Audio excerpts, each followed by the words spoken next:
প্রতিটা ক্ষেত্রেই কিন্তু আমলাতান্ত্রিক জটিলতা আমাদেরকে আটকে রেখেছে। এইগুলো যে ইনভেস্টমেন্ট এইভাবে কিন্তু চিন্তা করা হচ্ছে না। পুলিশ কিন্তু রাষ্ট্রের নাগরিক যখন অসহায় বোধ করে তখন কিন্তু তার সর্বশেষ আশ্রয়স্থল হচ্ছে পুলিশ। কিন্তু এই পুলিশকে আমরা এম্পাওয়ার করছি না, মানে আমরা পুলিশকে এটা করতে দিচ্ছি না। আমরা আমাদের পোস্টিং প্রপোজাল কোনো কিছু নেই, কিন্তু আমাদের কোনো নীতিমালা আমরা তৈরি করতে পারিনি। ইভেন দেন পুলিশ অফিসাররা যদি কখনো একটা ভালো কাজ করতে যায়, যদি সে না নিগৃহীত হয়, এটা তার যাওয়ার জন্য কোনো জায়গা নেই। এই যে জুলাই আপরাইজিং যেটা হলো, আমরা তো মনে করি অনেক পুলিশ অফিসার হয়তো বাধ্য হয়েছে এটা করার জন্য, তাদের কিন্তু যাওয়ার কোনো জায়গা ছিল না।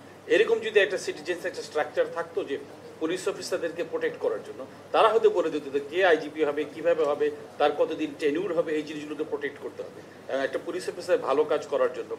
আমি তো আমার নিজের কথাই বলতে পারি যে আমি আমার যে প্রফেশনাল তার আন্ডারে আমি কাজ করেছি, মানে আমি এসপি হিসেবে সে আমার প্রফেশনাল ছিল, পরবর্তীতে সে ডিআইজি হয়েছে, তার আন্ডারে আমি কাজ করেছি।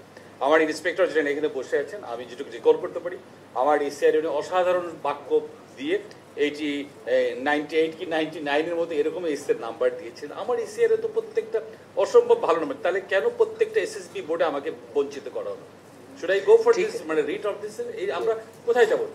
পুলিশকে যদি আপনারা এইভাবে, মানে সব সিটিজেন্সের এটা দায়িত্ব, সবাই মিলে যদি এই কাজটা করতে না পারি, আমরা আবার এই নষ্ট খেলার চলে যাই। আমার এইটুকুই বলার।